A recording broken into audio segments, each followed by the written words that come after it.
Seth Rollins has been a rebel, a messiah, a visionary, and now a mastermind. Few wrestlers have reinvented themselves as many times or as brilliantly. From Tyler Black to Paul Heyman's new general, this is every version of Seth Rollins, explained in under 20 minutes. Let's burn it down.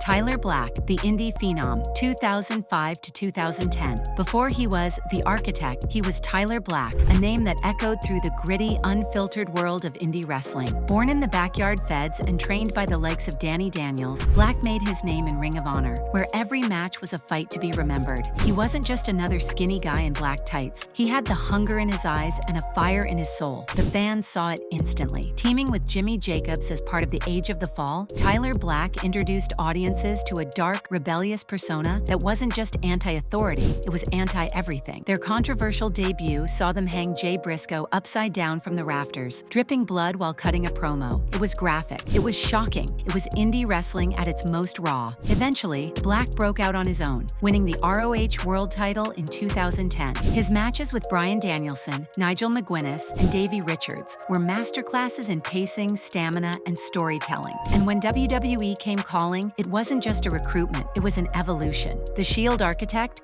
2012 to 2014. When Seth Rollins debuted on the main roster, he wasn't alone.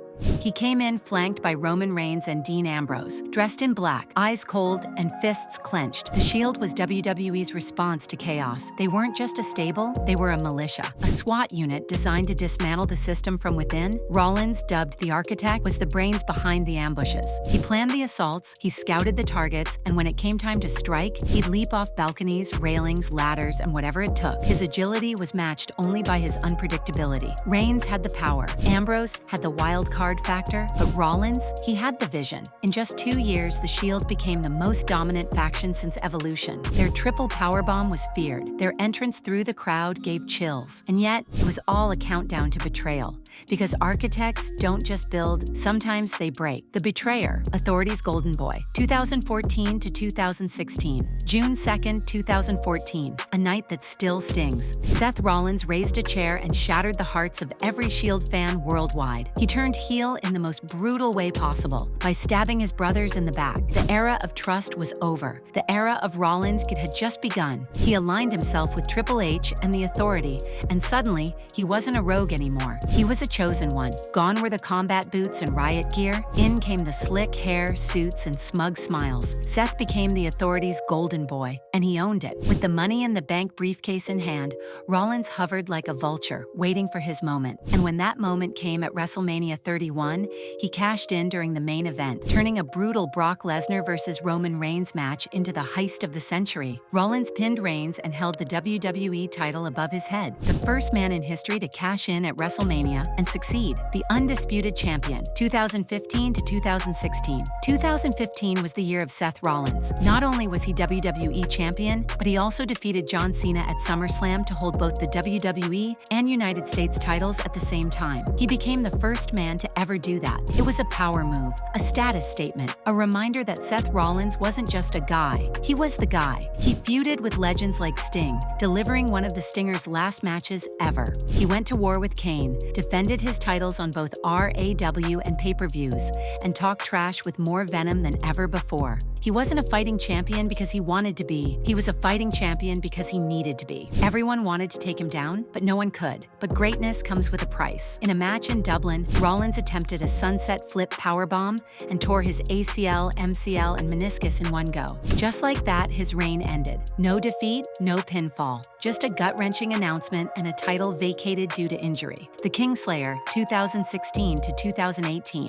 Rollins' return in 2016 was thunderous. No vignettes, no video packages. He just showed up at Extreme Rules and pedigreed Roman Reigns into oblivion. The fans who once booed him lost their minds. But redemption wasn't instant. Rollins was torn between proving he had changed and the lingering resentment for how he rose to power. He became obsessed with one man, Triple H, the mentor who abandoned him, the father figure who made him and then discarded him. Their feud burned slowly but violently, from betrayal to backstabbing to finally facing off at WrestleMania 33, where Rollins won and earned the title Kingslayer. It was symbolic. He defeated his creator. No authority, no briefcase.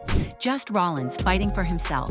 This era was about earning the fans' respect, not demanding it. Monday Night Rollins, 2018 to 2019. This was Rollins at his in-ring peak. He wasn't a prophet. He wasn't a villain. He was a workhorse. Every Monday night, he went out and stole the show, consistently. This version of Seth was the locker room leader Raw desperately needed. He held the Intercontinental Championship and elevated it to main event status. His gauntlet match performance on RAW, where he lasted over an hour and beat Roman Reigns and John Cena in the same night, became the stuff of legend. He didn't need a faction. He didn't need an angle. He was just Seth Rollins doing the work. Fans called him Monday Night Rollins because he earned that name. He brought passion back to the brand, and with Roman stepping away due to leukemia, Rollins stepped up, and not just as a performer, but as a leader. The Beast Slayer 2019. With the WWE Universe behind him, Rollins set his eyes on a mountain few dared to climb. Brock Lesnar, the man who treated the Universal title like a trophy to be defended once a season. Rollins had had enough. After winning the Royal Rumble in 2019, he chose to face Lesnar at WrestleMania, and didn't just beat him, he outsmarted him. 3 stomps, 1 low blow, one of the most shocking opening match wins in Mania history. And with that, he was crowned the Beast Slayer. But fame comes with burnout. Rollins slowly started to lose the crowd. His relationship with Becky Lynch, the forced promos, the overly scripted lines, fans turned. He became the guy he swore he'd never be, the company's puppet, the Monday Night Messiah, 2020. So what did Rollins do? He snapped. He broke mentally, and out of that chaos emerged the Monday Night Messiah. With slicked back hair, white robes, and a god complex, Rollins reinvented himself as a divine figure. He claimed to be saving RAW, to be sacrificing himself for the greater good, and somehow it worked. He recruited Buddy Murphy and the AOP into his new cult-like faction. He targeted Rey Mysterio, forcing a brutal feud that led to the infamous eye for an eye match, where Rollins literally tried to blind Rey with the steel steps. It was creepy, dramatic, and incredibly cinematic. Some fans hated it, some called it genius. But one thing was certain, no one could ignore it. The Visionary, 2021 to present. With the Messiah character finished, Seth Rollins morphed into his most bizarre and entertaining form yet, the Visionary. He started wearing wild, multicolored suits. He danced mid-promo. He cackled like a cartoon villain, but behind that chaotic exterior was still one of the best in-ring performers of his generation. His feuds with Edge, Cody Rhodes, and Matt Riddle were absolute bangers, especially the Cody trilogy, which ended with Cody beating Rollins with a torn pec in Hell in a Cell. Even in loss, Rollins made his opponents look like gods. That's the power of the Visionary. He had the fans in the palm of his hand. Whether they booed or sang his theme song, he made sure they felt something. The World Heavyweight Champion, 2023 to 2024. With Roman Reigns locking down the Universal title on SmackDown, Raw needed a champion. Enter Rollins. He won the inaugural World Heavyweight Championship in 2023 and defended it like a true workhorse. But here's the twist. He did it all with a real-life back injury.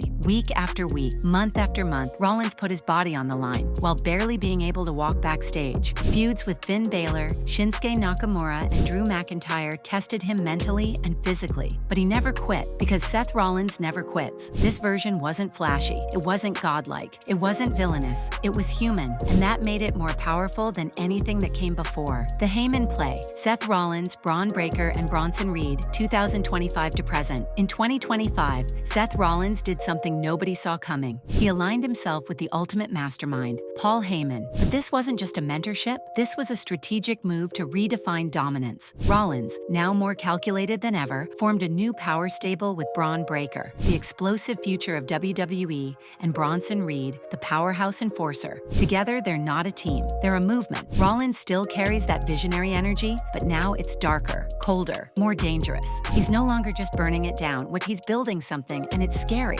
Seth Rollins has evolved more times than any wrestler in modern WWE history. And now, with Paul Heyman whispering in his ear and monsters backing his every move, it feels like the final boss version is here. But what do you think? Which version of Seth Rollins was peak Rollins? Comment below, and don't forget to subscribe, because we're just getting started. Next episode, we break down every version of Randy Orton, from Legend Killer to Apex Predator. Until then, believe in the Visionary.